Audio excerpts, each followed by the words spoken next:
Artinya PDIP akan serius untuk mengusung Mas Anies di Pilkada Jakarta atau seperti apa? Ya, komunikasi mengingat pasangan calon itu kan diusung oleh partai politik atau gabungan partai politik.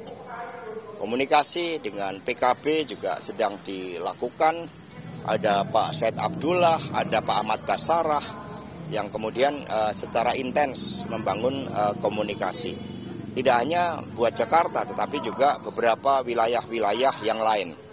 PD Perjuangan sudah bergerak cepat, kami sudah mengeluarkan 70 lebih surat tugas, bahkan persiapan untuk pemenangan pilkada sudah dilakukan dengan baik. Pilkada agar menjadi suatu koreksi atas praktek-praktek pemilu yang penuh kecurangan pada pemilu presiden, dan hal tersebut sudah diakui oleh seluruh tokoh-tokoh, oleh 3 hakim MK yang memberikan dissenting opinion. Dan kita pun juga merasakan terhadap ketidakberesan di dalam Pilpres yang lalu.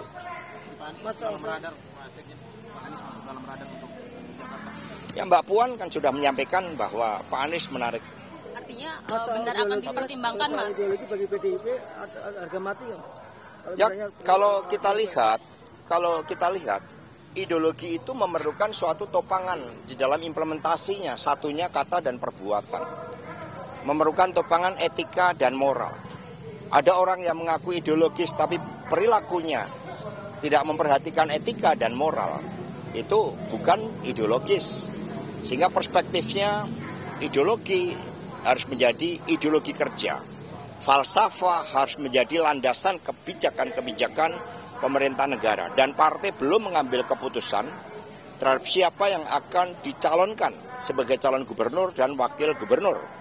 Ada nama-nama seperti Pak Pramono Anung. Kami tidak kehilangan tokoh-tokoh yang telah dipersiapkan oleh partai. Ada Rano Karno. Sehingga PD Perjuangan, karena kami punya sekolah partai, kami punya begitu banyak tokoh yang siap ditugaskan.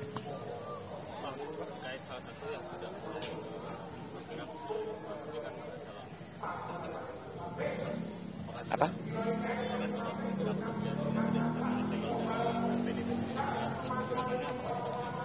Ya, semua bergerak untuk mempersiapkan pilkada. Bagi PD Perjuangan, pilkada adalah momentum konsolidasi. Saya bersama dengan Gus Guntur Romli juga mempersiapkan, ya bersama-sama turun ke bawah. Jadi hanya pergerakannya ada yang terbuka, ada yang tertutup.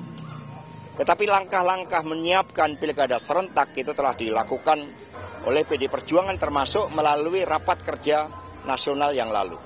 Pak Hasto, tadi disebut banyak nama yang dari kader PDIP untuk bukan pilkada Jakarta aja ya Pak ya, tapi untuk maksudku, apakah PDIP prioritas kader untuk menjadi calon kepala daerah, dan apakah PDIP sudah berkomunikasi dengan partai-partai politik lain? Ya, sebagai partai politik tentu saja kami mendidik kader-kader partai melalui sekolah partai, penugasan-penugasan, dan kami melihat potensi mereka. Sehingga tentu saja kader mendapat skala prioritas. Tapi partai juga membuka ruang. Karena proses kepemimpinan bisa disiapkan melalui jalur birokrasi, melalui jalur TNI Polri, di mana purnawirawan itu juga bisa dicalonkan. Maka muncul nama Jenderal TNI Purnawirawan Andika Perkasa. Ini juga masuk ya di dalam radar untuk sebagai calon gubernur, karena pengalamannya yang luas. Nah, sehingga partai membuka diri, termasuk dari kalangan pengusaha yang terpanggil untuk mengatasi kemiskinan ekstrim misalnya, untuk mendorong politik tata ruang yang berpihak kepada rakyat miskin. Ini semua dibuka oleh PD Perjuangan. Sudah mulai komunikasi dengan itu, Pak? Komunikasi politik sudah dilakukan. Ada yang bertemu dengan Gerindra, ada yang bertemu dengan Golkar, ada yang bertemu dengan PKB, dengan Hanura, dengan Perindo, dengan P3. Apapun P3, kami punya rekam jejak yang baik bersama Perindo dan Hanura. Sehingga intens, termasuk dengan Partai Amanat Nasional. Bahkan di beberapa daerah komunikasi dengan PKS itu juga dilakukan.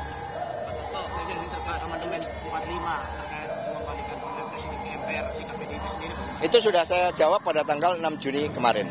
Pak, kemarin di Jawa Timur Mas Gibran membagikan buku tulis yang bergambar Jan Etes dari PDIP, tanggapannya seperti apa?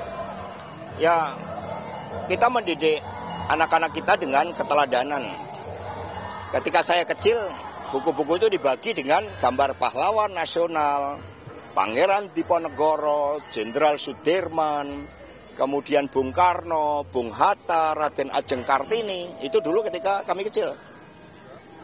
Mas, waktu kemarin Mas diperiksa di Polda kan, Mas menyampaikan reaksinya Bu Mega itu menertawai Mas gitu.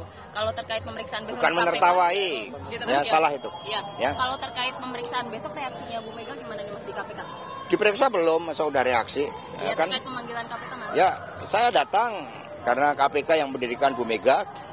Ketika Ibu Mega memutuskan Prof. Mahfud mendampingi Pak Ganjar, itu kan dalam suatu desain untuk melakukan suatu reformasi sistem hukum kita, reformasi sistem politik, reformasi sistem ekonomi. Karena persoalan nepotisme, korupsi, dan kolusi itu semakin luar biasa. Dan itu harus diatasi. Karena itu amanat reformasi, amanat Undang-Undang Dasar 1945 yang harus kita jalankan dengan seluruh-seluruhnya. Dan harus ada suri keteladanan dari para pemimpin bangsa. Mas Hasto, hari ini kan Presiden terpilih Pak Prabowo membuat unggahan tentang hari lahir Pak Soeharto, Presiden kedua. Tapi hal itu tidak terjadi pada hari lahir Bung Karno 6 Juni kemarin. Bagaimana menilai itu, Mas? Ya tidak ada persoalan. Ya bagi setiap anak bangsa itu kan mengakui bahwa Bung Karno sejak usia 16 tahun sudah berjuang. Beliau mendirikan partai politik demi kemerdekaan. Beliau menghadapi penjara, menghadapi hukum kolonial, dibuang. Dan kemudian akhirnya Indonesia merdeka dan menjadi pemimpin di antara bangsa-bangsa di dunia melalui konferensi Asia Afrika. Sehingga itu rekam jejak benang merah sejarah Bung Karno yang tidak bisa dihilangkan oleh siapapun. Bahkan Indonesia dari Sabang sampai Merauke, Miangas sampai Rote, itu muncul disatukan oleh Pancasila yang digali oleh Bung Karno dari buminya Indonesia. Mas kemarin kan juga bilang mau konsultasi ke Dewan Pers terkait laporan di Polda, itu udah atau kapan mungkin Mas? Ya kami menerima beberapa dari rekan-rekan Dewan Pers yang memang memperkuat argumentasi yang disampaikan tim hukum PD Perjuangan bahwa wawancara saya di SCTV dan Kompas TV itu merupakan bagian dari produk jurnalistik.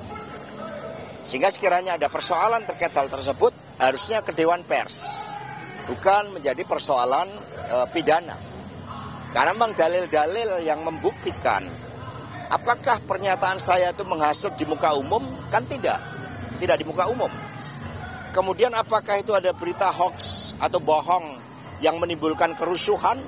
Kerusuhannya di mana? Apa kaitannya wawancara tersebut? Sehingga banyak pakar dan tokoh-tokoh pro-demokrasi yang menilai bahwa itu kriminalisasi. Bahwa itu upaya mencoba membungkam kebebasan pers, kebebasan bersuara, yang merupakan amanat dari konstitusi termasuk hak asasi manusia. Terlebih saya sebagai Sekretaris Jenderal DPD Perjuangan oleh Undang-Undang Dasar 45, Undang-Undang Partai Politik, punya kedaulatan di dalam menjalankan komunikasi politik, pendidikan politik. Masa kritik tidak boleh? Kenapa yang kami sampaikan tentang persoalan pemilu terkait dengan abuse of power dari Presiden Jokowi, terkait dengan bansos, terkait dengan penggunaan alat-alat negara, sumber daya negara, itu juga diakui oleh 3 hakim MK melalui dissenting opinion itu. Tetapi sebagai warga negara yang baik, kami diajarkan untuk taat hukum, untuk percaya pada jalan kebenaran, jalan hukum, jalan supremasi hukum, karena hukum kita adalah hukum negara Republik Indonesia, bukan hukum negara kolonial. Ya cukup ya. Terima kasih.